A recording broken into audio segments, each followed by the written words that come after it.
대역성도 여러분, 수련회가 은혜 가운데 진행되고 있습니다. 끝까지 하나님의 은혜가 있기를 축복합니다. 오늘 함께 은혜 받으실 말씀은 민수기 6장 24절로 26절입니다.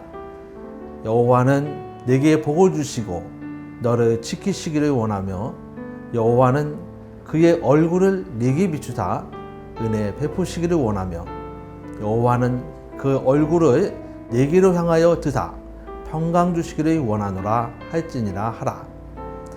오늘 우리가 본 말씀은 하나님께서 우리 앞에서 우리를 보면서 평안을 주시는 밝은 거울 같다는 생각을 하게 됩니다. 우리를 비추어 주시는 그 거울 같은 하나님의 얼굴은 우리가 어려울 때나 평안할 때나 우리를 격려하며 복 주시고 은혜를 베풀어 주신다고 말씀하십니다. 우리를 비추어 주면서 하나님께서는 이렇게 말씀하시는 겁니다. 나를 봐. 이게 내 모습이야. 본문은 하나님의 얼굴을 우리에게 보여주시고 하나님께서 나를 누구라고 하는지 잘 말해주고 있습니다. 하나님의 은혜가 성도 여러분들께 힘이 되시길 주님의 이름으로 축복합니다. 저는 지난 3월 말에 어떤 뉴스에서 언뜻 보기에는 무슨 긴 물건 같은 것이 길을 가로막고 서 있는 걸 봤습니다.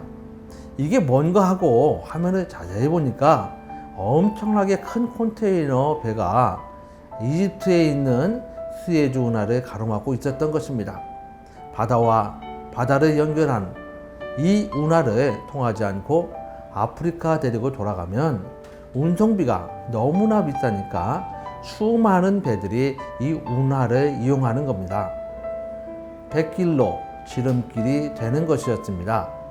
그런데 그 배가 그 운하를 통과하는데 갑자기 강한 돌풍이 불어서 이 큰 배가 옆으로 돌아간 겁니다. 마치 길이가 400m나 되는 그 컨테이너선이 돌아서 폭이 300m밖에 안 되는 운하의 물길을 막아버렸습니다.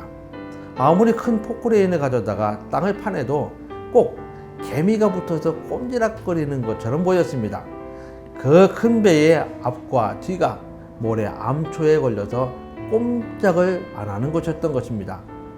그래서 아무리 해도 안 되니까 사람들이 찾은 방법이 뭐냐면 그 바닷물의 만조, 즉 바닷물이 가장 높아지는 때가 언제인지를 알아본 겁니다. 그때는 바로 사고가 난 날로부터 일주일 후였고 그래서 그날을 기다렸습니다. 바닷물이 만조로 가장 높아지는 일주일이 되니까 어떻게 되었겠습니까? 아무리 애를 써도 꼼짝 안 하던 그 큰 배가 바닷물의 수위가 높이 올라가니까 위로 뜬 겁니다. 그러자 예인선으로 그 배의 옆을 밀어서 운하의 뱃길에 맞추어서 빠져나오게 되었습니다.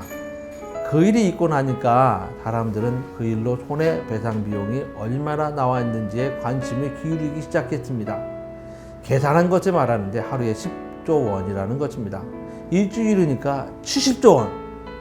그런데 돈도 돈이지만은 이 일을 보면서 한 가지 깨달은 것이 있습니다. 그것은 사람들이 그 배를 꼼짝도 못하게 한 그 모래암초를 제거하려고 한 것처럼 계속 그런 방법만 따라서 애를 쓸 때가 참 많다는 겁니다. 보통 사람들은 문제를 해결하려고 할 때 주로 자기 손에 있는 것을 가지고 어떻게든 해보려고 합니다. 그런데 그렇게 문제에만 매달리다 보면 하나님께서 위에서 부어주시는 은혜를 의지하지 못할 때가 종종 있습니다. 만조가 되어 배가 모래 암초 위로 떠오른 것처럼 하나님의 은혜가 위에서 부어져야 문제가 해결이 되는데 말입니다. 그런데 가만히 보면 우리가 문제를 만날 때 그 문제를 해결하는 방법은 크게 두 가지가 있다는 생각을 하게 됩니다.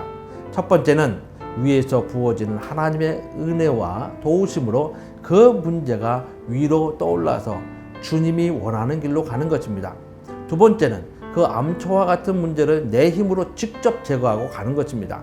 그런데 일반적으로 사람들은 첫 번째로 하나님의 은혜를 먼저 의지하면서 두 번째로 내가 할 수 있는 것을 하지 않고 반대로 할 때가 많습니다. 하나님의 은혜와 도우심을 따르기보다는 먼저 내 힘으로 그 문제를 해결하려고 계속 노력을 하는 것입니다. 자존심도 있고 자기의 능력을 너무 의지하는 겁니다. 그런데 사람들이 직접 해보기에는 이런 방법이 가장 확실한 것처럼 보이는 건 사실입니다. 하지만 만약 내가 할 수 있는 방법으로 해결이 되면 좋은데 도저히 그게 안 되면 어떻게 하겠습니까? 그럼 선택의 여지가 없으니까 바로 첫 번째 방법인 하나님의 은혜를 구하는 방법으로 넘어가나요? 저는 처음부터 하나님의 은혜를 따라 도우심을 구하지 못한 것은 아쉽지만 좀 늦게라도 그렇게 할 수 있다면 그 정도로도 참 훌륭하다고 봅니다. 하지만 이때 우리가 잘 살펴야 할 것이 하나 있습니다. 그건 우리가 하나님을 의지할 때 내 힘으로 안 되니까 별 생각 없이 그냥 문제만 해결하려고 하지는 않는가 하는 겁니다. 그것을 살피는 이유는 우리가 약할 때 강함이 되시는 하나님의 능력과 은혜를 힘입기 위해서는 먼저 분명히 해야 할 것이 있기 때문입니다.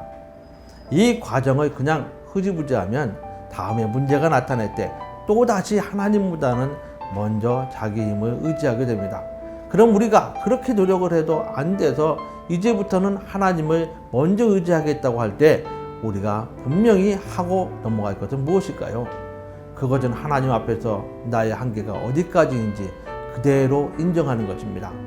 그리고 하나님께서 나를 어떻게 인도하시는지를 경험하면서 배우는 겁니다. 그렇게 하는 이유는 그 방법이 하나님께서 원하시는 것일 뿐만 아니라 더 분명하고 확실하기 때문입니다. 처음에 나의 한계를 인정하는 것은 물론 어렵습니다. 하지만 그 과정을 거쳐서 하나님의 은혜를 경험하면 그 다음부터는 그것이 더 확실한 방법이라는 것을 알게 됩니다. 하나님의 은혜는 이렇게 나의 한계를 인정하고 하나님께서만 문제의 해결자이심을 인정할 때 받는 것입니다. 오늘 우리 모두는 이러지도 저러지도 못하는 코로나19의 문제를 하나님의 은혜로 만조 때 물이 차올라 큰 컨테이너 선도 능히 옮길 수 있었던 것처럼 은혜의 물결이 차고 넘쳐서 우리의 문제가 수면으로 떠오르게 해야 합니다. 기도하겠습니다. 살아계셔서 오늘도 우리에게 큰 은혜의 바다를 베푸시는 하나님, 우리 인생과 공동체에 불어닥친 아주 큰 문제를 주님께서 해결하시기를 바라옵니다. 오늘 코로나19의 극심한 가운데서도 우리에게 그 은혜가 차고 넘치게 하여 주셔서 우리의 모든 문제가 해결되는 역사가 있게 하여 주옵소서. 예수님 이름으로 기도합나이다. 아멘.